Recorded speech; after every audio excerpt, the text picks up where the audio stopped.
आज हम सीखेंगे तंत्रिका नियंत्रण, नर्वस कंट्रोल। आने वाली वीडियो में हम प्लांट के अंदर नियंत्रण और समन्वय यानी कि कंट्रोल एंड कोऑर्डिनेशन के चैप्टर्स को पूरी तरह से रिवेल करेंगे। आज हम इस वीडियो में जंतुओं में नियंत्रण और समन्वय पर चर्चा करेंगे। दोस्तों, जंतुओं में नियंत्रण और समन्वय का सबसे बड़ा कारण तंत्रिका तंत्र यानी कि नर्वस सिस्टम होता है, जो कि पेशी ऊतक से मिलकर बना होता है। आइए इस पे चर्चा करते हैं। तंत्रिका तंत्र। तंत्रिका तंत्र की इकाई को न्यूरॉन कहा जाता है, यानी कि तंत्रिका ऊतक या तंत्रिका कोशिका की इकाई ही न्यूरॉन्स होती है। आइए इस न्यूरॉन्स को समझते हैं। संरचनात्मक और क्रियात्मक इकाई। दोस्तों, न्यूरॉन के कुछ पार्ट्स याद रखें। कोशिका इकाई, सेल बॉडी, द्रोमिका, डेंड्राइट्स, तंत्रिकाक्ष, एक्सॉन। इसके अलावा इसके कुछ और पार्ट्स को आपको ध्यान में रखना ही पड़ेगा। दोस्तों, न्यूरॉन में तंतु यानी कि फाइबर्स होते हैं, जो कि एक महत्वपूर्ण रोल करते हैं कोशिकीय में। अर्थात ऐसे समझिए कि यह उद्दीपन या स्टिमुलस या विद्युत आवेग को जनरेट करके पूरे बॉडी में भेजते हैं, जिसके मदद से अगर कोई चींटी भी काटता है तो हमें पता चल जाता है। आइए समझते हैं अगले पड़ाव को। दोस्तों, जैसे कि हम लोग ज्ञानेंद्रिय यानी कि सेंस ऑर्गन जानते हैं, जो कि एक ग्राही या रिसेप्टर्स के द्वारा लिए जाते हैं और हमारे द्रुमिका कृतिका सिरिया द्वारा यानी कि डेंड्रिक टिप द्वारा रिलीज करके हमारे ब्रेन तक पहुंचाया जाता है। आइए देखते हैं नासा द्वार। जैसे नासा द्वार में घ्राणग्राही होता है यानी कि ओलेफैक्टरी रिसेप्टर्स। उसके पर जीवा यानी कि जीभ में संवेदी ग्राही होता है, जिसे हम गस्टेटरी रिसेप्टर्स बोलते हैं। उसी तरह आंख में होता है प्रकाश ग्राही अर्थात फोटो रिसेप्टर्स। उसी प्रकार कर्ण में यानी कि कान में होता है श्रवण ग्राही यानी कि फोनो रिसेप्टर्स। उसी प्रकार त्वचा में होता है तापमान ग्राही अर्थात थर्मो रिसेप्टर्स। इसके बाद हम अगले पड़ाव को देखते हैं, तंत्रिकीय आवेग का संचरण। देखिए कैसे होता है आखिरकार आवेग का संचरण। ये है हमारे रिसेप्टर्स यानी कि एक तरीके से आवेग को ग्रहण करते हैं, फिर वह कोशिकाएं से आगे की ओर भेजते हैं, जो तंत्रिकाक्ष से होते हुए डेंड्राइट्स में यानी कि सिनेप्स में पहुंचता है। यहाँ पे आप कुछ देख ही सकते हो, जिसे हम न्यूरो ट्रांसमीटर भी बोलते हैं, जो रेड रेड तरह का है। यह दूसरे न्यूरॉन्स के साथ कुछ ऐसे बॉन्डिंग किए होता है, जिसे हम सिनेप्स बोलते हैं। आज हम इस सिनेप्स की बात ही कर रहे हैं। दोस्तों, सिनेप्स विद्युत आवेग यानी कि इलेक्ट्रिकल इंपल्स को जनरेट करके तंत्रिका की ओर भेजता है, जिससे अगले मूवेबल तंत्रिका में यह मैसेजेस पहुंच जाती है। आइए इसे समझते हैं। यह पिस्सी ऊतक में होता है, जो कि मसल सेल्स या ग्रंथि या ग्लैंड में रिलीजेंस कर सकती है। आइए इसको समझते हैं कुछ अलग तरीके से। पेशी ऊतक यानी कि पेशी कोशिका और तंत्रिका पेशीय संधि इसी को कहा जाता है, यानी कि न्यूरोमस्कुलर जंक्शन या मस्कुलर सेल्स या ग्लैंड। समझने के लिए यह काफ़ी है। कार्यकर यानी कि एफेक्टर्स यही है वो। आइए न्यूरॉन के प्रकार को समझते हैं। न्यूरॉन के मुख्यतः 3 प्रकार हैं। संवेदी न्यूरॉन यानी कि ज्ञानेंद्रिय, और ग्राही यानी कि यहाँ पे 3 पार्ट्स आपको समझ में आ गए होंगे। दूसरा है प्रेरक न्यूरॉन यानी कि तंत्रिका आवेग और फिर पेशी कोशिका और फिर ग्रंथि। तीसरा है प्रतिसारण न्यूरॉन यानी कि रिले न्यूरॉन यानी कि संवेदी न्यूरॉन, तंत्रिका आवेग और प्रेरक न्यूरॉन। दोस्तों, न्यूरॉन के तीनों प्रकार बहुत ही महत्वपूर्ण हैं। प्रेरक न्यूरॉन और इन सभी न्यूरॉन के बारे में अब समझते हैं कुछ अलग तरीके से। दोस्तों, आइए समझते हैं प्रतिवर्ती क्रिया यानी कि रिफ्लेक्स एक्शन। जैसे मैंने एक मोमबत्ती ली और उसके पास हाथ लगाया और अपने आप हाथ को मैंने पीछे खींच लिया। इस पे नियंत्रण मेरा नहीं था, बल्कि शरीर खुद इस पर एक्शन ले रही थी। बिना सोचे तुरंत अनुक्रिया देना ही प्रतिवर्ती क्रिया कहलाता है। इसमें आप सोच नहीं सकते, आपकी बॉडी खुद की रक्षा करना जानती है। आइए इसे समझते हैं। जैसे मैंने मोमबत्ती पे हाथ रखी तो संवेदी न्यूरॉन फट से ये एक्शन मोड में आ गई और हमारे हाथ को पीछे की ओर खींच दिया, और संवेदी न्यूरॉन इसीलिए अनक्ष क्रियाओं का प्रतिसारण करती है। यह है प्रेरक न्यूरॉन।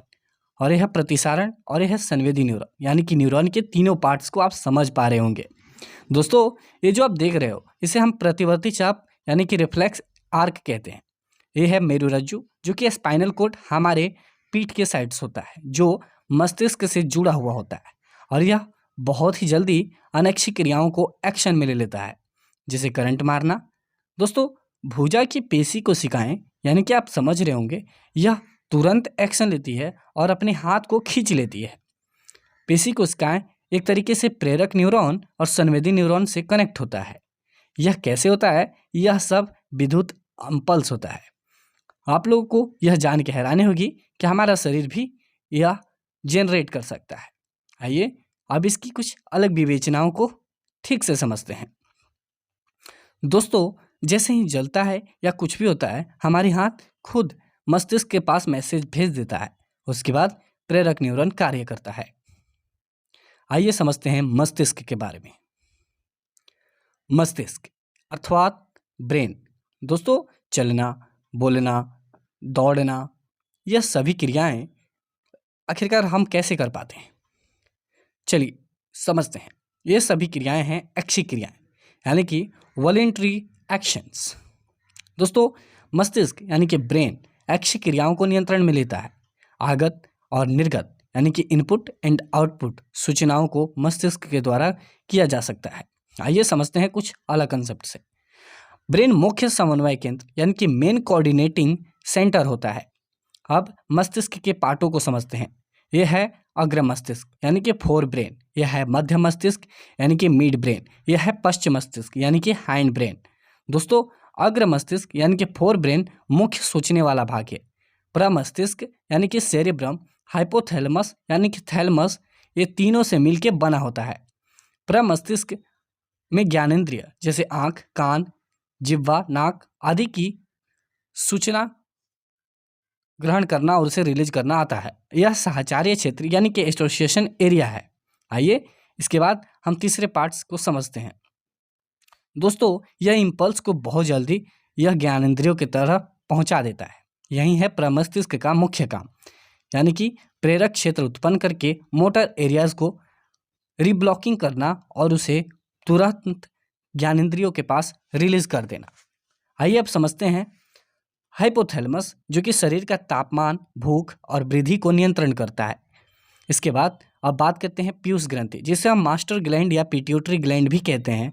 इसका काम आप लोग भली भांति जानते हैं। यह सभी ग्लैंड को कब कैसे रिलीज करना है समझाता है। आइए अब मध्य मस्तिष्क यानी कि मिड ब्रेन के बारे में समझते हैं। दोस्तों मैंने आपको प्रतिवर्ती क्रिया यानी कि अनैच्छिक क्रियाओं को कहा, यह इसी के तरह होता है। पश्च मस्तिष्क यानी कि हैंड ब्रेन, जो कि अनुमस्तिष्क यानी कि सेरेबलम, ऐच्छिक क्रियाओं की परिशुद्धि या प्रिसेसिएशन, शरीर के संस्थितियों और संतुलन, पोस्चर एंड बैलेंस को नियंत्रण करता है। दोस्तों पॉन्स मेडुला हृदय की गति यानी कि हार्ट बीट, लार आना यानी कि सेलिब्रेशंस और वमन यानी कि वोमिटिंग को नियंत्रण करता है। दोस्तों अनैच्छिक क्रियाएं हैं ये सब, लेकिन इन सभी में एक ही चीज़ है, पॉन्स मेडुला इसको भी नियंत्रण कर सकता है, जो कि अनुमस्तिष्क का एक हिस्सा है। दोस्तों मेरुरज्जु, जो कि हमारे स्पाइनल कोड को कहा जाता है। आइए समझते हैं मस्तिष्क और मेरुरज्जु की सुरक्षा होती कैसे है। मस्तिष्क, मेरुरज्जु। मस्तिष्क की सुरक्षा हड्डियों की बॉक्स यानी कि कपाल यानी कि क्रैनियम या खोपड़ी, जिसे हम स्कल्स बोलते हैं, उसके द्वारा किया जाता है। दोस्तों मस्तिष्क को मेरु द्रव भरा होता है, जो कि सेरेब्रोस्पाइनल फ्लूइड कहा जाता है, जिससे इसे आघात यानी कि प्रघात अवशोषित शॉक एब्जॉर्बर भी कहा जा सकता है। यानी कि चोट लगती है तो यह बचाने का काम कर सकता है। आइए मेरुरज्जु की सुरक्षा समझते हैं। इसकी सुरक्षा कैसेरुकुदंड या वर्टेब्रल कॉलम या रीढ़ की हड्डी या बैकबोन इसे सुरक्षित करती है। दोस्तों केंद्रीय तंत्रिका तंत्र और परिधीय तंत्रिका तंत्र के बारे में जानना अत्यंत जरूरी है।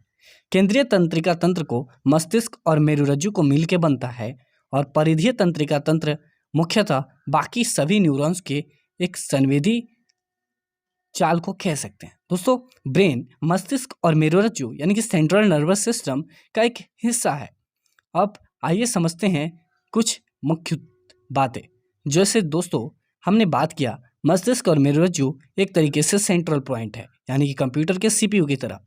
अब कपाल की तंत्रिकाएं यानी कि क्रेनियल नर्वस, मेरु तंत्रिकाएं यानी कि स्पाइनल नर्वस, इसके बाद कपाल तंत्रिकाएं और मेरु तंत्रिकाएं परिधीय तंत्रिका तंत्र का निर्माण करती हैं।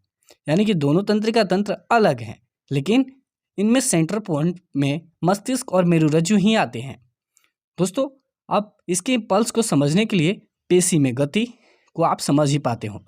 आपको यह जान के हैरानी होगी कि पेशी में गति एक बहुत बड़े आवेग को जनरेट करती है, जो कि तुरंत एक्शन लेती है बिना किसी सोचे समझे। दोस्तों, नर्वस इम्पल्स यानी कि परिधीय तंत्रिका तंत्र का एक हिस्सा होता है, जो कि सेंट्रल यानी कि ब्रेन के द्वारा ही नियंत्रण किया जाता है, लेकिन यह अलग कार्य करती है। दोस्तों, यहाँ पे देखने वाली बात है कि पेशीय तंत्रिका तंत्र कैसे अपने आप को मूवेबल बना लेती है। केंद्रीय तंत्रिका तंत्र या परिधीय तंत्रिका तंत्र दोनों समन्वय से विभिन्न क्रियाओं का नियंत्रण और समन्वय एक साथ मिलकर करते हैं। आज हमने क्या क्या सीखा? दोस्तों, मैं हूं राजीव और हमने तंत्रिका नियंत्रण में क्या क्या सीखा, आज इस वीडियो में आप लोग को कमेंट करके जरूर सारांश देना है। अगर वीडियो अच्छा लगा हो तो लाइक, सब्सक्राइब और शेयर जरूर करना है। धन्यवाद।